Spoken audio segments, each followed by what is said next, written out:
you'll be dead to me.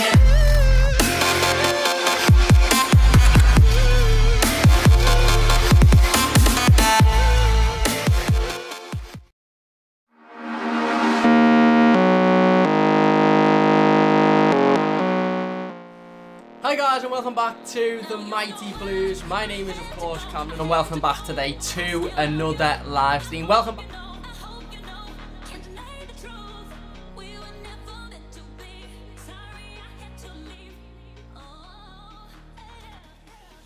When we're looking at other transfer rumours, whether they benefit them. What's going on, everyone? It's Mike back again, and I'm here with the Mighty Blues himself, Cam. You look a fucking celebrity to me, mate. I'm not too bad, mate. Yourself? Oh, mate, I'm all the better for receiving your fantastic badges. So if everyone can see that, look at that. So explain these a little bit then, Cam. What's going on with them?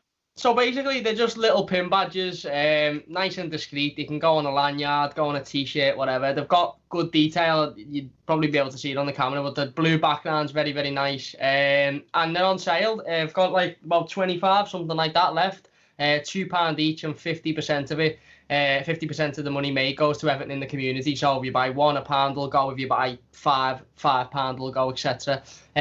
So yeah, I got a load of badges in, and I thought, you know what, way to make some money for charity, raise some awareness. And I know there's a lot of people out there that like to collect badges, and you know, you go to the ground and you see kids everywhere with hundreds of badges. When I was a kid, I had hundreds of badges on a hat. So I thought, you know, while everyone's down a little bit, I know it's only a little something, but it might, you know, it's something for people who collect things to look forward to, isn't it, if they purchase one? So yeah, that's the backstory really about it.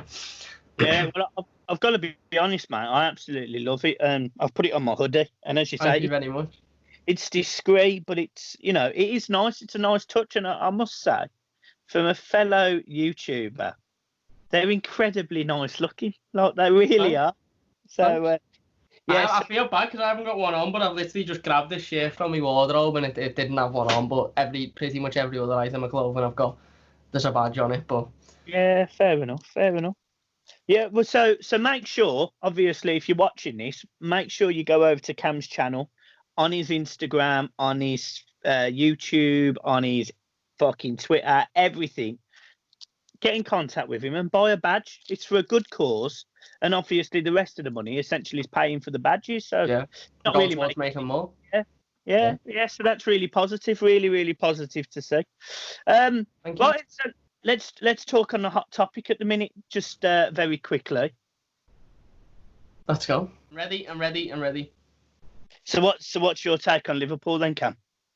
I think I was disgusted and I was disappointed, to be honest with you, because taking away the rivalry and Everton versus Liverpool, and I knew this was going to be a good opportunity, or an opportunity, whether it be good or not, for fans to jump at them and for a lot of fans to get on the back. But I was more disappointed coming from obviously this in terms of the city, and you know, being what the city's about, and you know, there's two teams there, Liverpool and Tottenham Hotspur, who were taking advantage of a government scheme that's meant for smaller companies, that's meant for, you know, littler companies that mightn't be able to pay their staff through this period, they mightn't be able to deal with without the business. And two clubs that were in a Champions League final last year, the height of club football, you know, the very, very top of club football, Liverpool winning it, earning all sorts of money. I think I read a stat the other day saying they made a profit of 40 million.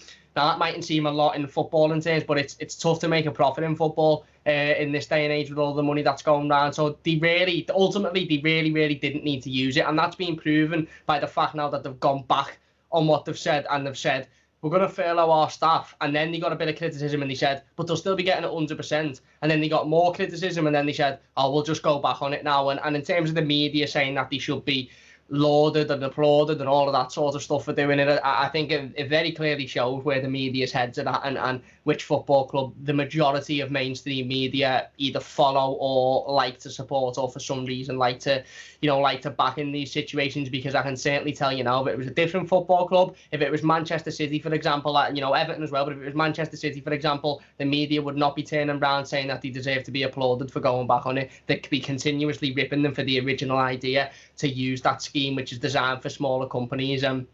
You know, we've seen in the news recently about footballers getting massively targeted. And don't get me wrong, I think there's a lot of people in this country with a lot of money that are getting away with not giving anything, or with sitting in their 45-bedroom mansions with the swimming pools and the gyms and not doing anything, because footballers are the easy targets, because we know it's open, we know how much they get paid every week, we know how big the contracts are, we know where they're living, we know they've got a celebrity status, so it's easy in times like this to go, footballers should be given their wage, footballers should be cutting down, and yeah, they should as well, but so should the other, there's 12 million millionaires in this country, so should the other group of millionaires that are sitting back and not really doing much. But back on Liverpool, in terms of them, like I said, I'm just disappointed that they originally, wanted to do that and use that scheme, and then they've gone back on it now because they know that, again, even their own fans are turning around and saying there's no need to do that. Everton Football Club have said we don't need to use it. We've got, we've got the money to pay our staff, to pay everybody outright. I just want to say as well, there was a little issue a couple of days ago. Fanatics, who I think make Everton's kits or do Everton's merchandise, they have furloughed some of their staff, but I want to get it absolutely clear that that is a completely separate company to Everton Football Club, and Everton actually urged Fanatics to not do that, but because of the way their company business model works, whatever, they had to do it. So that's a completely different company. But there's plenty of Premier League clubs that are in a much worse situation than Liverpool Football Club who haven't felt the need to do it and aren't doing it. And I just think it's taking advantage of a system that's being used for other, for smaller businesses and businesses that can't take it. And I read a really, really good tweet on the topic a couple of days ago, and it was to put this into perspective to anyone that doesn't really understand or doesn't really see an issue with it, like the media, like John Barnes. It's like a millionaire going to a food bank just because they're there to provide food. And I thought, you know what, that's pretty much bang on. That's spot on. So you're spot on. And equally, and I think it's important to stress, obviously, I'm not from Liverpool. I've got family in Liverpool. Obviously, everyone knows my original roots are from Liverpool, but I am not from Liverpool. And even I was disgusted for the local community and the people when Everton do so much work for the community. And if you look at the other side of the park, which is literally, in terms of geographical markings, quarter of a mile, if that. Yeah. You've got that club doing that to people who fundamentally, they may well have got all of their pay. They may well have, been absolutely fine working from home. But it's the principle. A football club of that magnitude, it was a disgrace. And equally, and again, you've touched on it, the media today and last night, especially some of the correspondence I read in the Echo, I thought was embarrassing because they got it wrong. They were only going to change it because they've been shamed into doing it. And the simple fact of the matter is, I would say 99% of their fans were embarrassed of Liverpool Football Club. And it's a consistent thing with Liverpool. When they built that stand, they were getting people out of their houses. Some of their fans criticised Everton when they were looking at securing a loan with the council that actually would have generated the council £7 million extra income every year. Yet we sit here, we get criticised, the media will criticise us, and they get away with everything. And it's pathetic. It really is. And you've highlighted it really well. There's 12 millionaires, 12 million millionaires in this country. 12 million millionaires in this country. And yes, they're not all footballers. They're obviously business owners, successful people, entrepreneurs, people who probably don't pay all of their taxes or whatever. And have these, don't get me wrong, there's lots of them who are fantastic, above board, and do brilliant jobs for the economy and brilliant. But there are some that, as you say, do not do their part. And right now, at this given moment, we all need to be supporting each other. Yeah. Football doesn't matter right now. Doesn't. So another thing, obviously, we heard that Boris Johnson as well. Just to put it out there, I'm personally a Labour voter, like probably many of them. Me too. But obviously Boris Johnson was taken into critical ICU last night.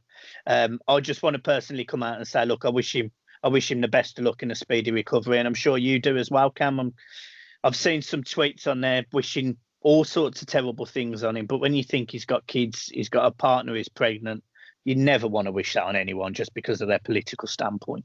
Yeah, it's not really time for a political argument, and it will be made into a political argument because pretty much everything's made into a political argument, but you know, it's not. If there's anything that this period of time at the moment in this country and around the world, not just in this country, there's no room for anything. It's you know, split, and it's arguments, and it's one side versus another. Everybody genuinely does have to come together, no matter where you're from, where you were brought up, what you believe in, who you follow, you know, what political party you follow, which football club you support. Everybody needs to come together, because this isn't pissing about this virus. This will attack anybody and anything it can get a hold of, to the point where there's this big rumour going around when it first come on the scene that it was just people that had underlying health issues that were of a certain age, and I think that almost formed an arrogance in the general public, is to feel like, well, I've got no underlying health problem.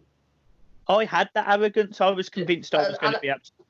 Exactly, and you get it subconsciously because you think, oh, well, they're saying it's only underlying health issues and it's only people of a certain age. I don't match that, so, you know, I'm not going to pick it up, and if I'm not going to pick it up, I'm not going to be able to pass it on to anybody else. But even if you aren't of a certain age and you've got absolutely no health problems, we've seen footballers be affected by this really, really badly. I think Dybala, Juventus player, come out and said he was very short of breath. He could hardly move. He couldn't do much, and he's like a physically fit human being who's active near enough every single second he's awake. He's there. He's trained to play football for 90 minutes without gassing. Now, 85% of the population aren't that athletic, so if it's affecting people like that, it can literally affect anybody, and anybody can carry it and anybody can pass it. And you know, things are turning over really, really quick. There's a couple of people I've seen on the news who contracted the virus on a Friday, and by Monday they've passed away. And before that Friday, they've felt okay, and they've been finding themselves, and it ticks over that quickly. And that's why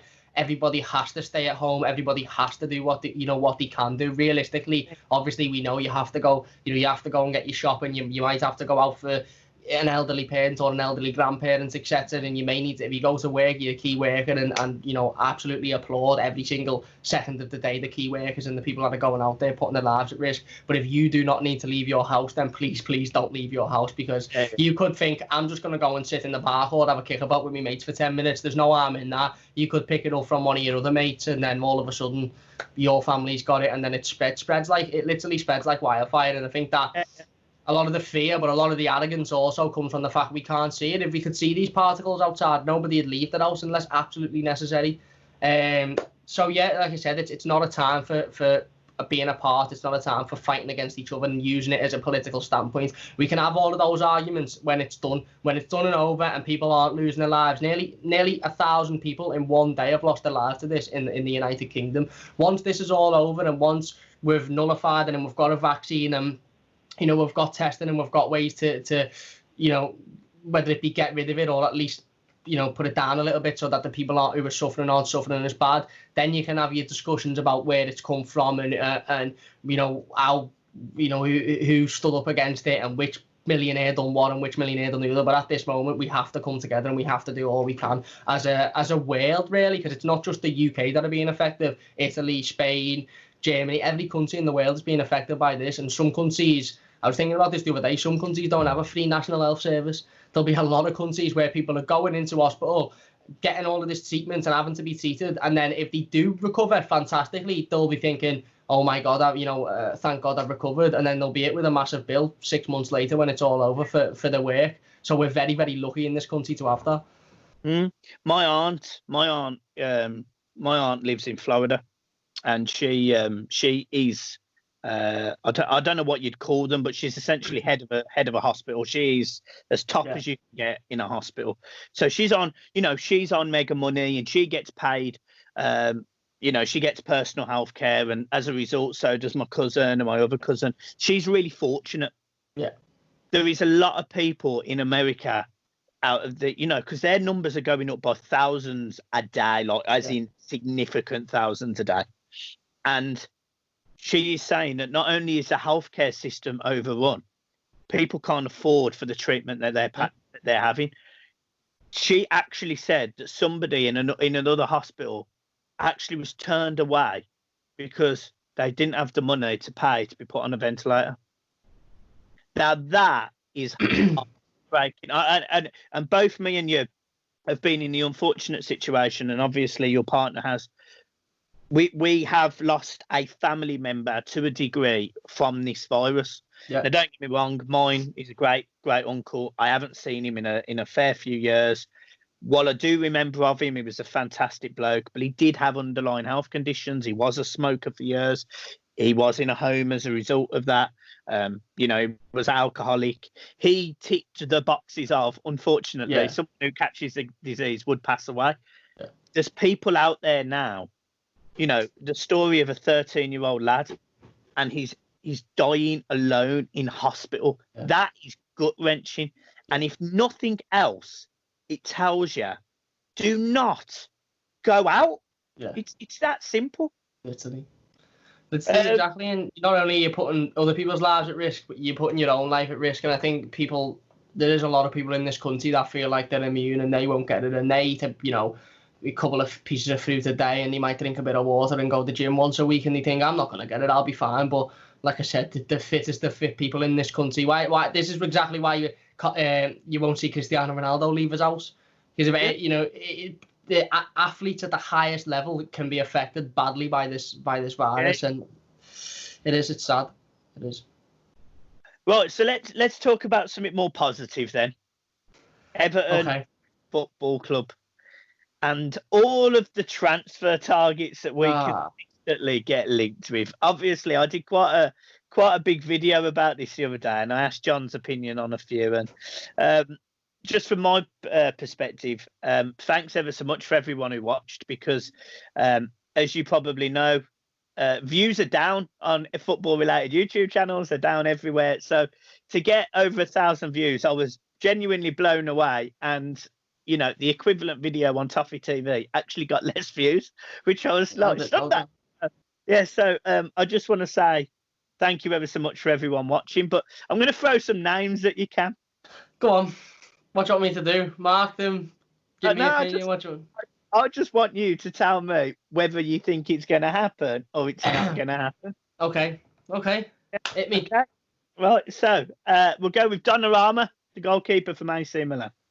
It's not out the realms of possibility, don't get me wrong, but I don't think it's going to happen. I think if somebody like him was wanting to move on, he's got a very, very strong connection with AC Milan, by the way. He's been their goalkeeper. They give him a massive opportunity when he was a child, effectively.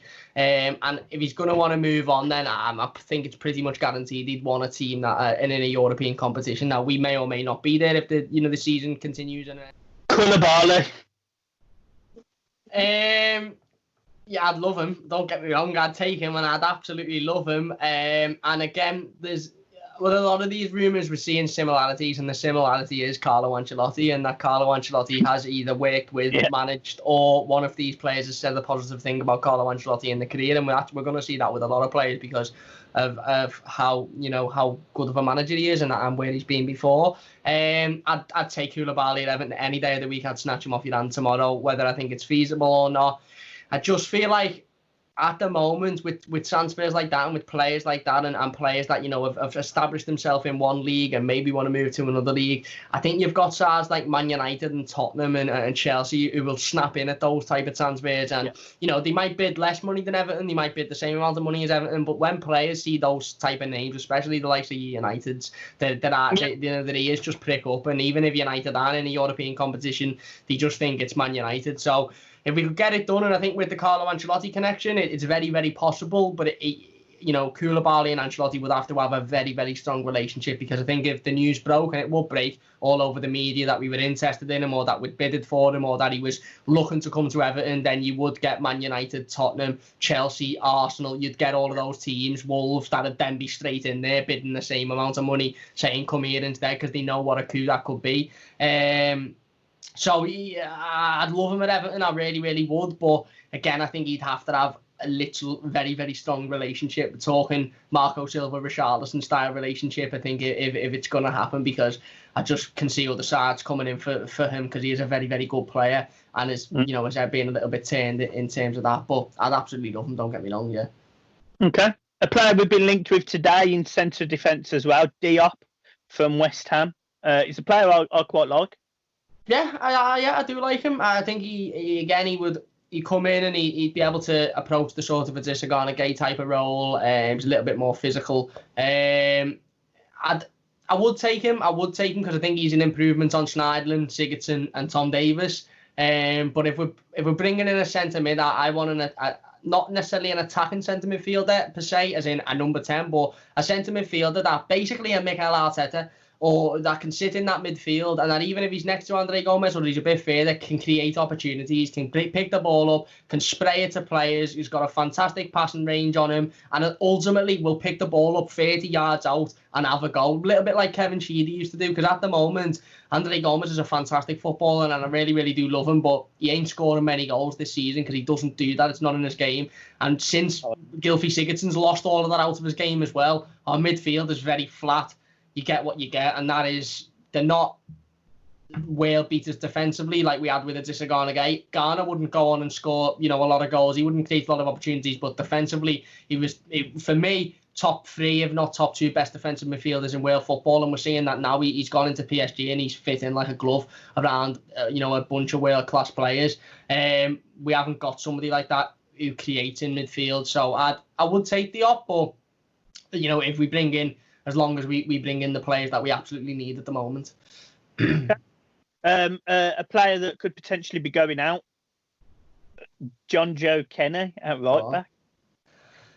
Yeah, this is a tough situation, the John Joe Kenny one, because we've heard the rumours over the last week that John Joe, he may want to stay at Schalke, and he's happy there, and he is having a good season there, and maybe the German league suits him a little bit more, a little bit slower. He's got a little bit more time on the ball. It's a really difficult situation for Carlo Ancelotti and Everton Football Club, because I think we've all conceded as a fan base and as a club that although Seamus Coleman's an absolute Everton legend and we love him more than a lot of players that have put that blue shirt on, realistically he ain't going to be playing 38 games next season. So we need a right back that can either come in and be a very, very good replacement for Seamus Coleman, and ideally a right back that plays 38 games a season and allows Seamus to adopt the Leighton Baines sort of role, is that you can come in now and then, cup games, or even when you need it, and do that job. And I think we could utilise Seamus that way, but he's not going to play 38 games this season. And that's where the John Joe Kenny situation sort of becomes a little bit more sticky for me, because then you've got, if we're selling John Joe on and we're saying,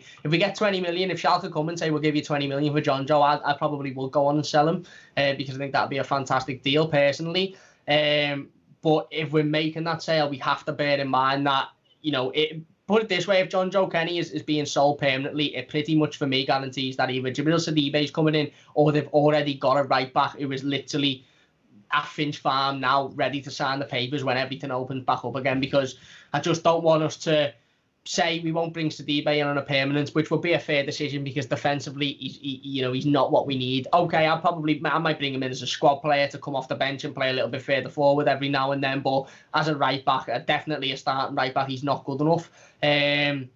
He's not good enough defensively, and if we're going to say that and we're going to say, right, okay, we won't bring you in because we don't really need the forward cover and you're not good enough defensively, I don't want us then to go and sell John Joe and be in this situation where clubs look at us and go, they need a right back, because they've only got one and he's getting on now and he won't be able to play the games of season, so we're going to double the price that we want for our right back if they come in. I'd rather us not make a decision on Sidibe, not make a decision on John Joe, go and buy another right back, and then it's easy. Then we can say, right, Sidibe, we won't bring you in, and if we get the right price for John Joe, we might move you on. If not, you can go back out on loan for another season.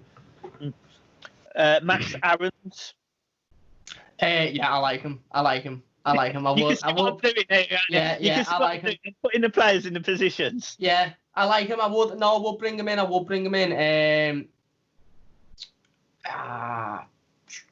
would. I don't think he's fully proven at the moment. He's still got a lot to prove, but I would like to bring him in. I wouldn't pay over the odds for him, don't get me wrong. But maybe if we can, sell John Joe on, if that's what the club decide to do, and that's what John Joe ultimately wants to do. Because if John Joe Kenny comes back and says, listen, I love it over there and I want to stay over there, and they say 15, 20 million, then, we do that. We make that transfer, and then I will bring somebody like Aarons in. I think he could improve our squad massively. So yeah, I would. I'd like him. I'm not 100% sold, but I would like him. Yeah. So I'd take him. And if we got 20 million or 15 million for Jocko, I'd put 20 million on Aaron's, if you get what I mean. You know what? Yeah. Right, we'll move into midfield then. We touched on it very briefly. So we've been linked with a couple of players in the centre of midfield, a couple of absolute world beaters. So let's start with one. Aaron Ramsey. Aaron Ramsey. I spoke about Aaron Ramsey yesterday on my channel. I actually, first I thought, no. And then I looked at it more and I thought, well, let me take the Gareth Bale situation out of it because it was in a joint article about the pair of them. And then I thought, I'd take Aaron Ramsey. I really, really would. I've got a couple of issues with the Aaron Ramsey transfer. One of them is that he would want an awful lot of money. He would want an absolute bucket load because he's on a bucket load now. He was always on a lot at Arsenal. And he's got, I said it yesterday, he's got no alliances. He's got no faith to Everton Football Club. So he was going to drop from, you know, Italian champions and Champions League contenders in Juventus to Everton, who at the moment aren't in Europe, and we're talking obviously at the moment. Then he would want, you know, he possibly might even want more money than he's on now, but he wouldn't take a massive pay cut because he's got no reason to do that, has he? Let's be honest. The other thing is his injury record. I think if we're going to be paying, and what I think would be upwards of 150, maybe even 200 grand a week. I think if we brought Aaron Ramsey in, he'd probably become our highest paid player. Yeah, I'd like to guarantee, and I know you can never guarantee, but I'd like to guarantee at least 35, 36 games out of him in a season. I wouldn't like to bring Aaron Ramsey in for that amount of money a week and then he gets injured 3 weeks in and you don't see him again, because we have seen that notoriously with Aaron Ramsey's career is he doesn't do a week out, he doesn't do 2 weeks out. He notoriously, if he gets an injury, you don't see him for a long time. Another thing, not to be so negative, I'll go into the positives. Another thing is that if it was known that Juventus were looking to offload Aaron Ramsey, whether it be a loan, whether it be a permanent, I think there's one side in this country that would be straight back on that, and I think it'd be Arsenal. And he has got that connection to Arsenal, and he has got that, you know, that sort of that past and that history. So I think Arsenal would jump on that. But obviously, we've got the much better manager than Arsenal have in Carlo Ancelotti, and he might look at that and think, you know what, I want to go to a team that I've got a plan, that I've got a project in place, that are going that way with a world-class manager, and I would absolutely take him. I think on his day, he's absolutely fantastic. He picks the ball up. He's got a really good passing range. He's very, very creative. When you look at some of Arsenal's best goals and most creative moments during his spells in the team, he was always at the forefront of it, whether it be making the pass, whether it be finishing it off. He can hit the ball. He's not afraid to pick a ball up from 30 yards and hit it. He is effectively exactly what we need if he was a little bit younger and didn't have the injury past. But if we could bring him in and he said, listen, I'll come on 125, 150 grand a week, because we also have to think of financial fair play, which won't allow us to pay £250,000 for a player like that a week. Then I would take him. I really, really would, because at the end of the day, the injury thing is like you can't guarantee you're going to get any amount of games from him realistically, as you can't do with any other player. You could bring in a player that's never had an injury in their life and all of a sudden you get one and then you don't see them again. We've seen with Jean-Philippe Gbamin, brought him in and he had a really bad injury and we've only seen him a couple of times at the start of the season, and he'll be like a new signing when he comes into the team. So I would take Aaron Ramsey. I would really, really like him. I just hope that his attitude, his mind frame would be in the right place if he wanted to come, and he'd be sold to the project. And I don't want to bring anybody in that would disturb the morale at the moment, and that would disturb the team spirit. And I dare say you're going to say a name in a minute that I would say would do that, despite the fact of his pedigree. If you've got him written down. It's 2 names. Go on, 2 names. But yeah, I'd take Aaron Ramsey for his purely on his quality and his ability, 100%. Okay. I'll start with the one you think I'm going to say is Gareth Bale. Yeah. I was actually going to go with Rodriguez first. Oh, James Rodriguez. Okay. Which one do you want me to talk about first? Rodriguez. We've been linked with him every single day. I do. I think attitude-wise, I think James would be a little bit easier to manage than Gareth Bale. Don't get me wrong, both players, along with Aaron Ramsey, along with Koulibaly, along with most players, they're going to want massive amounts of money. If they're dropping from sides like Bayern Munich, Juventus, Real Madrid, sides of that calibre, they're going to want an awful lot of money to join Everton.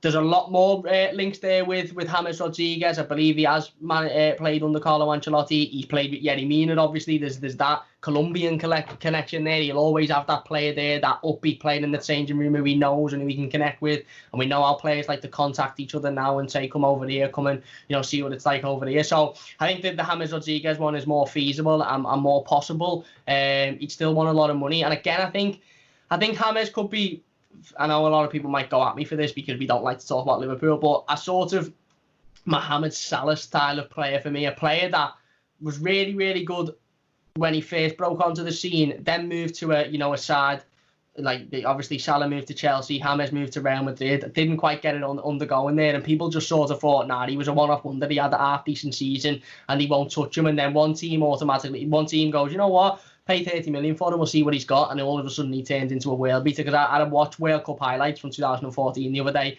and I know some people can say, a one-season wonder can do many things, but that kid's got pure talent. He's got absolute talent for days and days.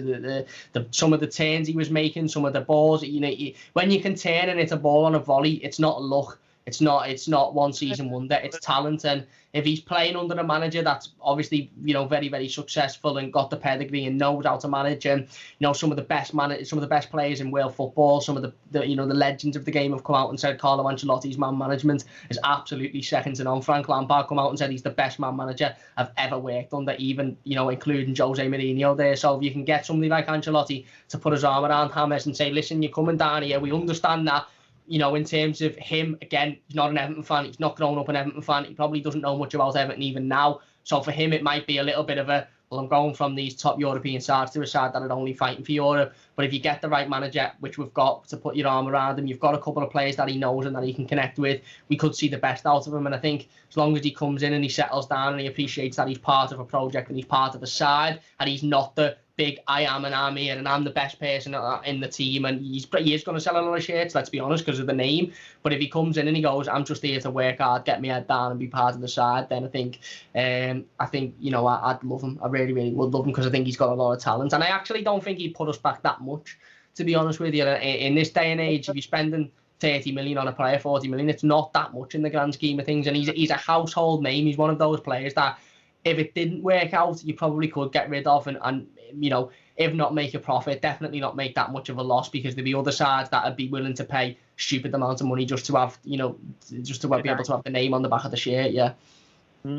Okay, so the other one, the obvious one, Gareth Bale, £600 a week. Yeah, no. I think even if Gareth Bale pleaded to join Everton and said he'd love to join and he'd take a big pay cut, I'd still be a little bit iffy. Again, you've got, very similar to Adam Ramsey, you've got a player on stupid amounts of money, and Adam Ramsey's on a lot of money, but Gareth Bale is on ridiculous amounts of money, and a player that, okay, things don't work out some places and you don't always enjoy your job and you don't always enjoy your employer, but again, I don't know both sides of the story, but the way he's acted since joining Real Madrid, I don't really want to bring a player into Everton that notoriously in his previous clubs has openly said he doesn't really give a shit about the fans or about the club, and he won't turn up on match days. He'd rather go and play golf, and he's holding banners up that says golf, then Wales, then golf, then Madrid. You can imagine the upset that would cause if he comes to Everton and he'd done that. I said yesterday on my video, Real Madrid fans might hurl abuse at him and might do this, but if he's scoring in a Copa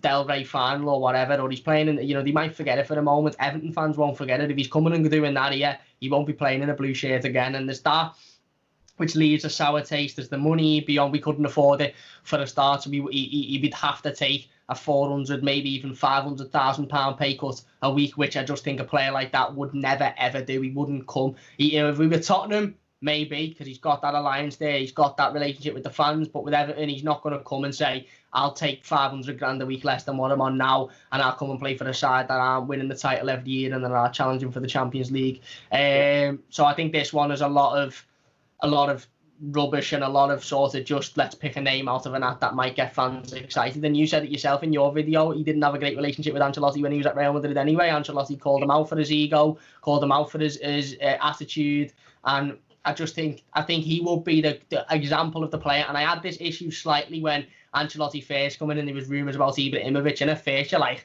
get in, I'll be able to have Ibra on the back of an Everton shirt. Oh my God, Ibra play for Everton. And it's a little bit like the Eto'o situation, but especially with Gareth Bale, you can almost feel that if he was to come in, it would almost be, don't worry about Calvert-Lewin, don't worry about Allgate, don't worry about Richarlison. Get out me way, you three. I'm the main man here, and I think on the pitch he doesn't do enough to back that up on the pitch either, and that would massively disrupt the apple cart at the moment. We need to find that balance of a world class player and a very, very good player, and somebody that's happy to get involved and integrate within the team, and somebody that realises Dominic Calvert-Lewin's fucking brilliant here, Mason Holgate's fucking brilliant here, Richarlison's one of the best young Brazilian players on the planet, not somebody that goes, I've come from playing with Ronaldo and Benzema and this, that, the other, these have got nothing on me. It just wouldn't work. And plus the money, financial fair play, it's one of them rumours that you sort of look at, and a lot of them, even if they are optimistic, like the Ramsey one and the Koulibaly one and the James Rodriguez one, you look at them and you go, oh, that's optimistic. But there's signs there that could potentially, you know, I would be surprised if we made those signings, but I wouldn't be like, oh my God, I never ever saw that coming. There's links there, but the Bale one for me is just like, it's like if I went on now, made a fake journalist account and said Lionel Messi agrees to join Man City. There's nothing in it. There's nothing to comfort it. You know, there's nothing there. And that's how I feel a little bit about the Gareth Bale one. But obviously he's a world-class player, and if things had happened differently at Real Madrid and he wasn't on as much money, then I probably would take him at Everton. But obviously on that basis, I wouldn't touch him with a barge pole, I think is the saying. Yeah, fair enough. Okay, one last player who I was going to mention, and this is up front. Okay. Now, don't get me wrong, we've been mentioned with a lot of players, and one of them, for example, was Mignolas, who plays at centre-back. Gabriel. Gabriel. So obviously that could happen. The player that stood out for me out of all of the ones we've been linked with was actually Andrea Bellotti from Torino, because 60 million apparently. 60 million pound. Now, I thought this was interesting because there is no doubt he is a phenomenal player. Yeah. But why is he at Torino? Yeah. And equally, we've bought Moise Kean last season. Dominic Calvert-Lewin's found his feet. Yeah. So I was interested when there was quite a few heavy rumours saying that we'd launched a £52.5 million bid. But it looked quite a lot, even in Italy. Yeah. It's strange, isn't it? It's strange because you look at some rumours and you look at the Allen one and you look at Lozano as the biggest example of it, and you think it's so easy to make a rumour out of that because you're just picking a player that's worked under Brands and Ancelotti and going, hey, he might want to go, so we'll make some money off that. The Allen one, Ancelotti, big fan of Allen at Napoli, so it's easy to make that one. But the Bellotti one is a little bit like, where's it coming from? Obviously, there's that Italian connection that we seem to have with every single player that we're signing now. Either they're Italian or they play in the Italian league. But you're spot on. There is questions as to why he's still where he's at. It would be an awful lot of money. And personally, for me, and this might annoy a few fans, or a lot of people might disagree with this, I wouldn't touch centre forwards this summer. I really, really wouldn't touch centre forwards. Don't get me wrong. I think a world class centre forward would do us no harm. If we had a Lukaku, let's say, fantastic. If we had a natural goal scorer, somebody that scores every week, and I'm going to say two examples of players here who I don't want to bring in for obvious reasons, but Jamie Vardy, Danny Ings, players that are just naturally score goals and can do it week in, week out, then if someone was to say, here's one on your doorstep here for a decent price, would you bring him in? Then yeah, I would. But I just think there's far too many positions on the pitch that we need urgently over centre forward. And I honestly think if we can bring 4 leaders in this summer, a leader in the defence, whether it be centre half or right back, whatever, because we need a right back, and let's be honest, we need a centre half. A leader in the centre of midfield who is also a creative player, and maybe a leader on the wing. I think that leadership and that quality that we can bring in those players could push Calvert-Lewin and Richarlison onto a complete new level. I think at the moment there's probably 3 players in this team that we don't need to look at replacing or bringing other players in for competition, and it's Richarlison, Calvert-Lewin and Mason Holgate, because they've been absolutely unbelievable for pretty much the entire season, the 3 of them. Like I said, if we say, oh, Dom misses one-on-ones and he needs to be better in front of goalkeeper, and Richarlison needs to turn up in more games, and that's fair enough, that's fact. But don't get me wrong, Romelu Lukaku was an absolute, it was unbelievable striker for Everton. He was fantastic. But I wasn't that long ago, I remember watching Lukaku for Everton, and there was a run of 5-6 games where he didn't do anything, and he disappeared in a lot of games. He wasn't clinical 3 goals a game every week. He wasn't that type of player. When he was on fire, he was on fire. Chelsea in the FA Cup, Arsenal, there 4 seasons ago. When he was on fire, he was unbelievable, but there was a lot of games that Romelu Lukaku strolled around in a little bit like you might see Richarlison do at the moment. But I think if you put somebody in the centre of the midfield, like Gylfi Sigurdsson was last season, who will pick the ball up, who will take players on, who can spray it and who can shoot. I don't know what's gone out of Gylfi's game. I don't know why he feels like because he's had to drop back a little bit that he can't do any of that. But if we bring that type of creative midfielder in, I think we won't be looking at Richarlison and we won't be looking at Calvert-Lewin because we'll be getting the goals from midfield. The issues are simple enough at Everton Football Club. We lack massive leadership and we don't score enough goals, and we don't score enough goals in different positions. Our goal scorers are our attackers. If Richarlison ain't playing and Calvert-Lewin ain't playing and they're both out, we're fucked.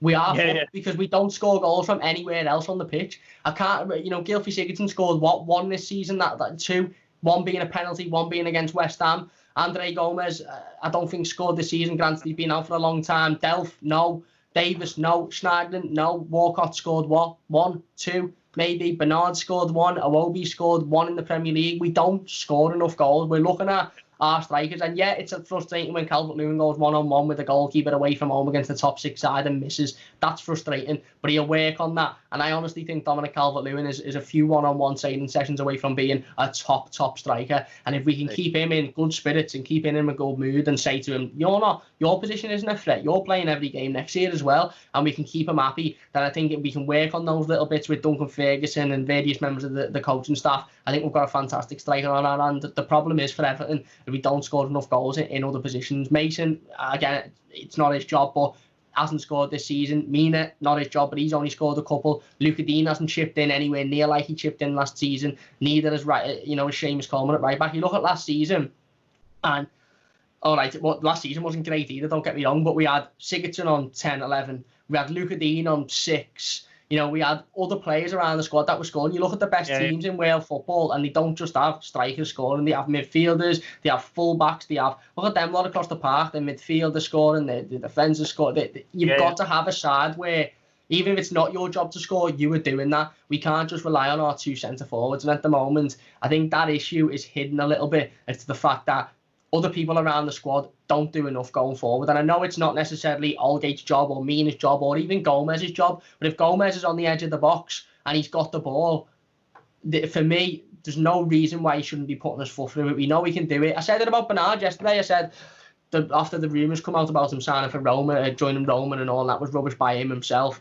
I said, I really like Bernard. I think he's got a lot of talent, but you look at his goal against Watford and you think, if he could do that 10 times a season, he'd be one of the best wingers in the league by a country mile, because he picked the ball on the outside of the wing, he cut inside, and he drilled it hard and low and he scored. But the simple fact is, he does it once and then almost every time he gets the ball, he's like, I need to give it out. The wingers, they're players that play. The wingers are forwards. They're forwards. They should be on 10, 15 goals a season minimum. If we want to be playing in the Champions League, again, and I keep referring to that because that's what the club are referring to. If anyone that's watching this, that you say Champions League as an Evertonian, you get fans going, don't be stupid, it's never going to happen. But this is what we're hearing from the club. The club are coming out and saying, don't worry, in 5 years we'll be challenging in the Champions League and playing in the challenging for the Premier League title. Sound, if that's the case, we can't have wingers that are scoring 1 goal a season. They need to be 6, 7 to 10. And you've got to be going after players who fundamentally know what it's like. And this is what you were saying, leaders. You need, if you're going to go out and get into the Champions League, you need to go and get a Champions League manager and a team that played in Champions League. So it's no different to them. Finishing 4th or 3rd or 2nd or 1st in the Premier League is expected, not it's an aspiration. Yeah, it's an aspiration. And this is why, getting a good manager in for the first time since Farhad Moshiri's come in my opinion, was a stroke of genius. But it was a piece of genius that I know for a fact I personally saw we needed when we sacked Martinez. We needed to go and get a manager with winning mentality. Yeah. And we've got that now. So I'm just gonna literally, I want you to fly through this. Okay. I'm gonna go through as many players as I can think of in my head. And I just want you to say, keep or sell. Okay. Okay. Are you ready? Sound. Let's go. Let's have it. And I haven't got a team. I haven't got a list of players in front of me. List off the dome. So if I miss any, you can chip in. Yeah. Pickford. I'd keep. I'd keep, whether it be starting goalkeeper, whether it be with someone up his arse. I think realistically, if we were to sell Pickford, we'd need 2 goalkeepers, and I don't think we're bringing 2 goalkeepers in. So I think I'd keep. Okay, Stecklenburg. Sell. Joao Virginia. I can never pronounce his name. He's going to be in the under-23s, or he's going to go somewhere, isn't he? So either put him in the under-23s or sell him. Yeah. Luke Dean. Keep. Leighton Baines. Keep. Yuri Mina. Keep. Mason Holgate. Keep. Give that boy as big a contract as he wants. Yeah, give him anything. Anything. Michael Keane. I'd sell. And I think Michael Keane's had a decent. No, he hasn't been brilliant. He hasn't been poor, but if we're bringing in 4 or 5 quality players and leaders, the reality of the situation is we need to sell as well. So some players might get sold that you might even think, you know what, they weren't the worst, and they had some decent games, but for financial fair play, you simply need to sell. I think he's one that we could make a little bit of money on. So I'd sell. Yeah. Great. Seamus Coleman. Keep. If somebody offered you 10 million quid for 15 on the guarantee that we had a right back at Finch Farm with the training kit on, bloody sitting there cooking anything with Richarlison, not on the guarantee that we still have to go out and scout a player. Yeah, fair enough. Sidibe, obviously. I wouldn't be open. I wouldn't be against bringing him in as cover going forward. But if it was to come in and be the starting right back, then no, I wouldn't be bringing him in. John Joe Kenner. On the Sidibe basis, I'd keep at the moment, unless the right offer comes in. Yeah, well, I sell him, so just putting that. Okay, midfield. We'll go. I'm going to go from right to left. So, okay. Theo Walcott. Keep as squad player. Okay. If somebody actually, no, I'd sell him. He's again, he falls into that category of player like Michael Keane that hasn't been brilliant, hasn't been the worst player you've seen in an Everton shirt, but realistically, if we're going to be bringing in 5 or 6 players, then or 4 or 5 players, or one world class player that we're being linked with left, right, and centre, we need to make the money for that. So I'd sell him. Yeah. Okay. I agree. 12 million quid to our mate. We move into the middle a little bit. Tom Davies. You can say loan as well, by the way, obviously. I'd loan Tom. I'd loan him. I would. Yeah. I'd loan him out a little bit like John Joe did. I'd loan him out away. Spain, Germany, Italy, somewhere like that, where he can go and perfect his craft a little bit, play in a country that he hasn't got his 40,000 of his own people, whatever, on his back. I'd loan him out to somewhere like John Joe. Yeah. Okay. Morgan Schneiderlin. Sell. Yeah, and there is a chance that could happen now because, yes, he's injured, but actually the way that the season's getting delayed, we may well be able to sell, and the transfer window may move to September, October. So, yeah, I agree, sell. Gylfi Sigurdsson. Oh, again, if we get upwards of 20, I'd be selling him straight away. But if somebody only was willing to pay something like 8, I would bring in a player that plays in his position that's a lot better than him, and I'd give him a kick up the arse. Because there's such a contrast between the Gylfi Sigurdsson we seen last season and the Gylfi Sigurdsson we seen this season. He come in, didn't quite settle under Koeman, fair enough. Last season, he was scoring enough every week. It was... I think he was 1 behind or 2 behind Richarlison last season. He scored the goal against Leicester. He was scoring set pieces. He was creating, and it was like, this Gylfi Sigurdsson's fantastic. And then this season, it's all felt a bit. So, again, if we can get upwards of 15, I'd probably sell him. I wouldn't be giving him for anything less than 8. I wouldn't be just pushing him to the side because we still need squad depth at the end of the day. We still need players in there that can fill spaces if absolutely necessary, especially with Everton Football Club's injury records. But again, I'm going to cheat a little bit. I'd be open to selling him, but I don't know whether he'd be 100% go now, unless somebody's offering like 15 million, 20 million, and then I'd be like, yeah, ta-da. Do we have to put things into perspective in it? You know, if someone only offered 5 for Walcott, I'd probably be a bit like, we can hold out for more here. But you'd have to sell players. You'd have to make way for players. It's tough, this. I'd fuck him straight off. Yeah. We'll be on 5 million to our 100 grand off the wage bill, no problem. That's true, to be fair. His wages off the wage bill, that's very true. Gylfi Sigurdsson, mate, I'll drive him. I'll drive him anywhere. To be honest, I'm done with Gylfi. I probably would sell him in the grand scheme of things. He wouldn't be starting every week, that's for sure. He wouldn't be starting every week. Nah, he's good for 10 minutes when he comes on at the end of games. Yeah, which I think I could do that. Exactly. I fancy my chances in midfield. Andre Gomez? Keep. Gabami? Keep. I don't think there's any reason to sell him because we haven't seen it from him. And he's absolutely boss on FIFA 20, by the way. Absolutely boss. So if he's anything like he is on FIFA 20 in real life, then we've got some player on our hands there. I play him at centre-back on FIFA 20. Oh, do you? I don't. I play him in the Ghana role, and he's arguably better than Ghana on the game. He's unbelievable. So now, let's I see. Centre-back because he's got that pace. Yeah. Which Keane and Mina don't have, and Holgate's a bit soft. Okay, we go on the left. Oh, Anthony Gordon. Keep potentially loan out, dependent.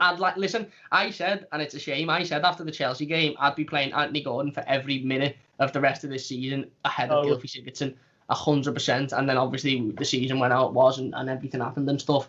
So I think that one, a lot of people would say loan out, give him a year, but I'd like him to be in and around the squad. And by in and around the squad, I don't mean take part in a couple of training sessions and then take part on the bench for a few weeks. I mean, literally, if whoever starts on the wing, whether it, let's say just for this team currently, whether it be Iwobi or Bernard, they come off injured, Anthony Gordon comes on. No, Anthony Gordon doesn't come on unless it's a cup game or unless fucking everybody's bollocks. I'd be bringing Anthony Gordon on as first priority, not last priority. So I'd keep him. Great. Iwobi? Sell. Yeah. Can I just say, the amount of shit I got when I commented on Iwobi, I did that video on deadline day, and I said, how can you go from people like Doucouré, Zaha, and end up with Iwobi and spend 35 million or whatever it is, 28 million on him? Yeah. That is why judgment is still left out on Marcel Brands for me. That transfer on its own.